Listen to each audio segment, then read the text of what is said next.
Update. I, 30 female, am sitting in the back of my RV as my husband, 32 male, rants about how lovely the trip would be if I hadn't joined him. Original post. Just a note, this is the first time that an issue like this has come up in our marriage, and I do not know what to do. I have been writing romance novels since I was in college. I was a relatively successful author, and I have made a living off selling my novels ever since. I do not make a lot of money, but I do bring home around $40,000 a year in book sales. This allows me to stay at home during the day so I can write and also make crafts to sell in my Etsy shop. A few years after college, I met Tim and we instantly hit it off. We dated for 3 years before tying the knot, and we bought a house shortly after. Tim makes living off his investments in stocks. However, we keep our finances separate. This is because Tim inherited a vast amount of money from his family, and before we married, I signed a prenup agreement in order to ease his mind. We both contribute an equal share to the joint bank accounts for bills. Then we use the remainder of our money for ourselves. About a year ago, I landed a contract to write part of a romance series. The contract was huge, and the payout was over $120,000 for a few months' work. I contributed my share to the joint account and then put the rest of the money into the bank so I could buy an RV. I have always wanted an RV because I love to travel, and nothing would make me happier than being able to write while on the road. Tim is often away on business for days at a time, so the RV would give me an opportunity to get out of the house while he's away. After 6 months of deciding, I chose a lightly used RV and purchased it from the owners for a great price. When Tim found out about the purchase, he was excited. He has a travel trailer, but it's not the same as an all-in-one RV. He loves RVs and wanted to immediately take it out for a trip across the state.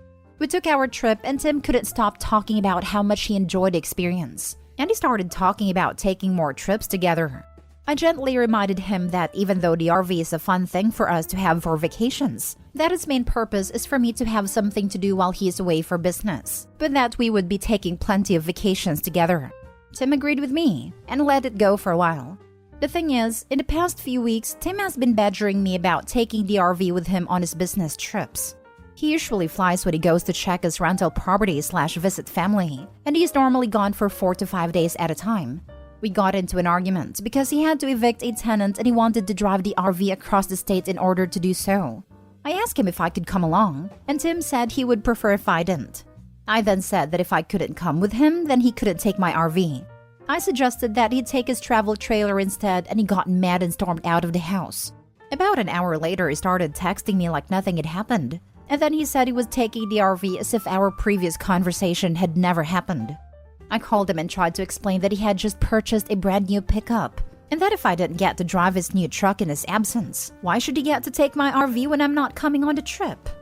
Tim and I went back and forth, and eventually he said I could come along if it meant that much to me. I said I would, and now I'm regretting everything. I'm sitting in the back of my own RV with a man who won't let me touch the wheel. It has been 3 days since this trip has started, and all Tim has done is rant about how awesome the RV trip would be if I weren't with him. It has made me question everything in our marriage, from how we split our finances to how we argue and function together. This is the first time that anything like this has ever happened, and I don't know what to do in this situation. He is still ranting as I type this, and he's never done that before either. Now for the top advice before reading the update. There is no way these issues are about an RV and a pickup truck. You should get yourselves to a marriage counselor so you two can get the bottom of whatever your real issues are. Counseling is worth a try, but I don't know if he would be a willing participant at this point. I have never heard him be passive-aggressive like this before. Usually he is brutally honest about his feelings. If I can find a good time to suggest it, I will. But if that moment never comes, I'm probably going to leave.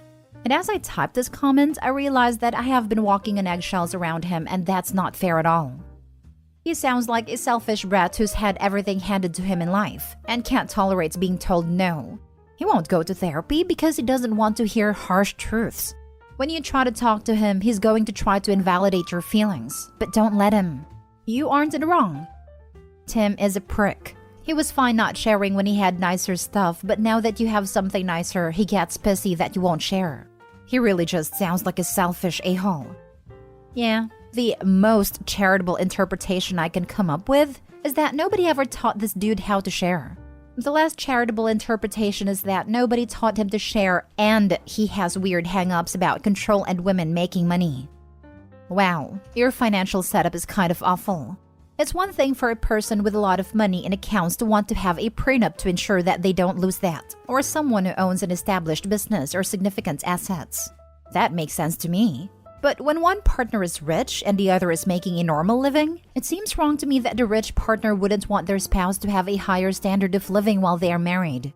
Your husband does sound like a prick. There is no way in hell you should be paying half of the expenses if your income is way less. He is a selfish bastard. Why did he buy himself an RV since he can probably do that without batting an eye? Seriously, I see situations often on this sub where a large inheritance can be a real negative in terms of a person's suitability for marriage, as it makes them paranoid and unwilling to share, where a normal person with a normal working life should be more generous and approach finances with a spirit of togetherness. At least you would have the right to expect that they would. I didn't mind signing the prenup because, like you said, he had significant assets he wanted to protect. It only covers the funds he had before he entered the marriage. Everything after the marriage is split. Your insight is very valuable because you're right. It's not as if I do not bring home money or that I don't have a job. I split everything I have with him, but he has been unwilling to share with me. Edit. Hey guys, I have read all your comments and advice. I don't know what I'll do yet, but I will update later. I've read all of your messages and I've got limited internet right now. A few of you were concerned for my safety and I just wanted to let you all know I'm fine.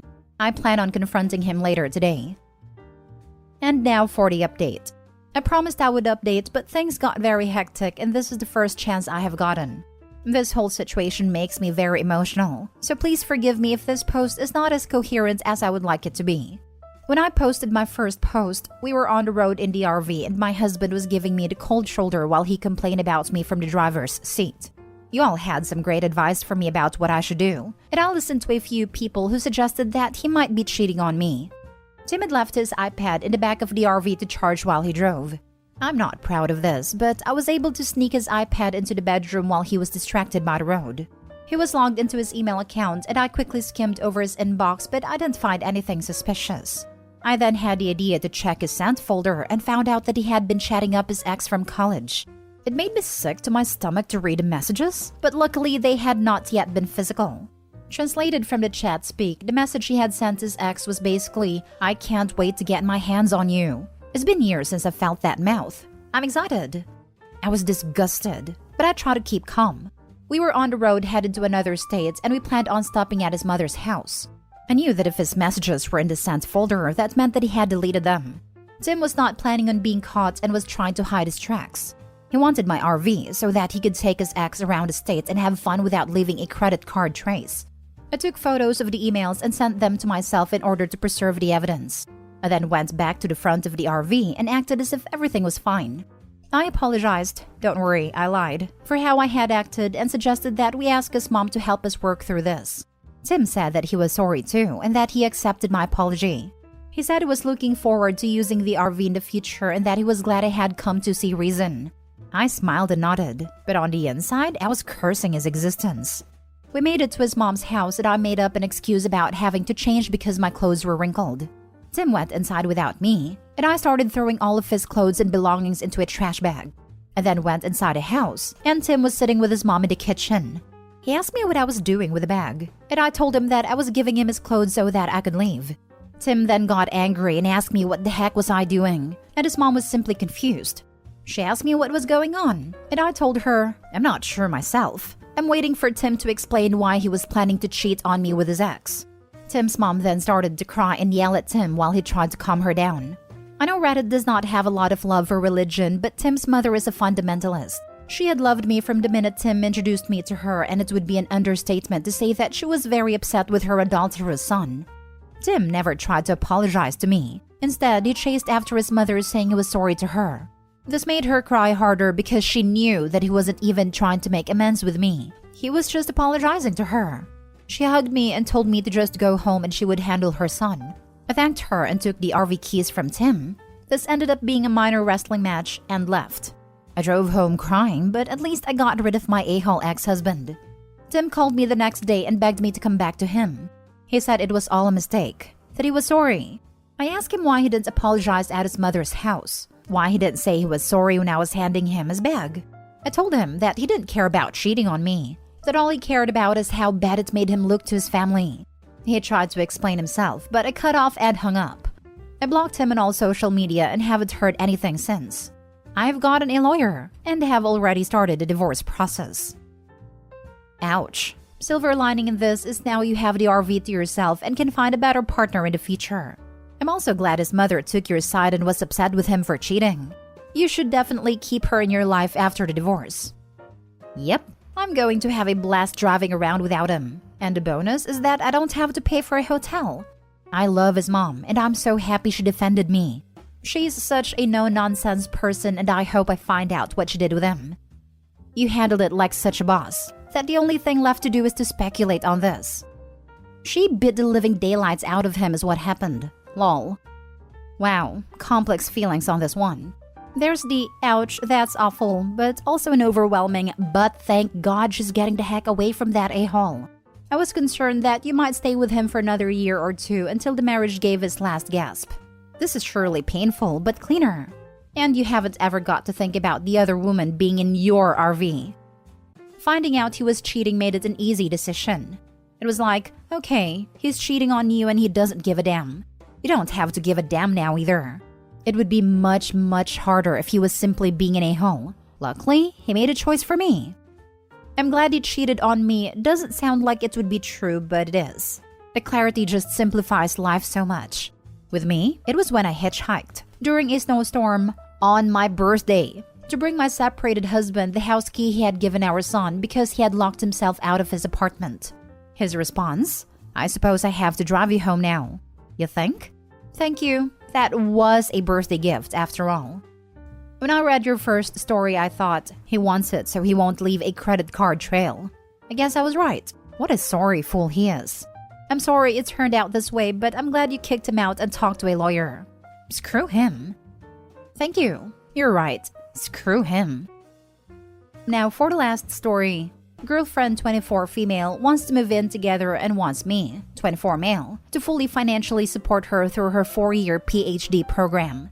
I refused because I want her to pay her fair share of rent and bills. My girlfriend and I got together in our last year of uni and have been together for about a year now. We both graduated this year and got our masters in our respective fields. I've recently started my first job as an engineer and doing great so far.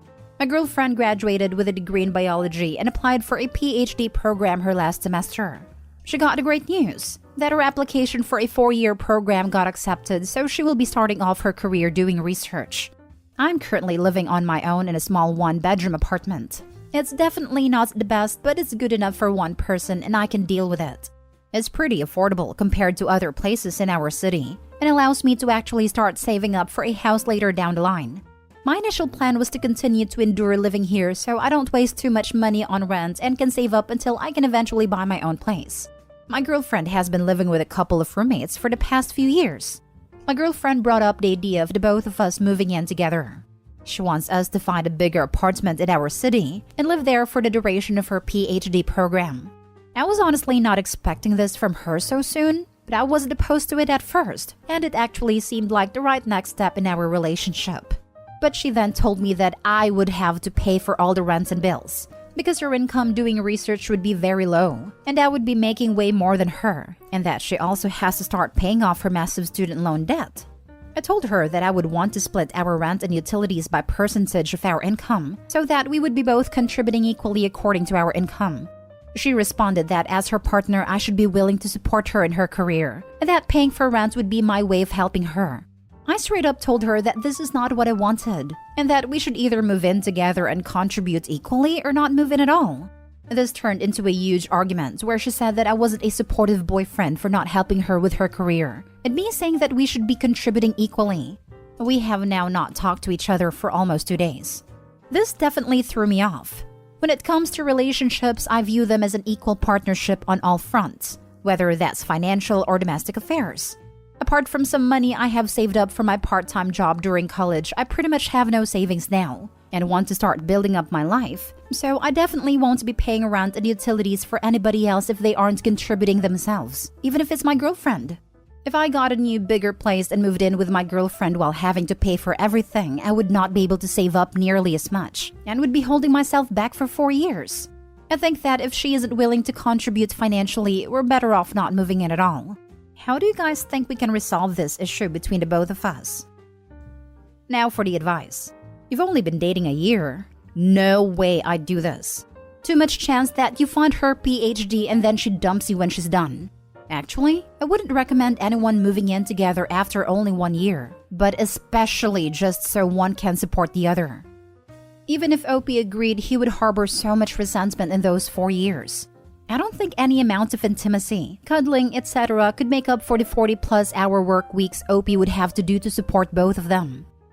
That actually happened to a friend of mine. She funded his PhD, then 2 weeks after he was done, he dumped her. She never really got over it. A friend of mine supported her husband while he studied. He graduated and got a new shiny wife in his profession. Yep, and those are the people who say, I did this by myself. It's not my fault you didn't go to school or advance in your career. I need somebody who can participate with me 50-50. I need somebody who's on my level. After you did 9-to-5, just to help them survive so that they could focus on their dreams. And then they possibly tell their next spouse that she needs to give up on her career so they can play a more supporting role. Like, you had that, but it wasn't good enough. You could have had what you wanted if you just accepted what you had.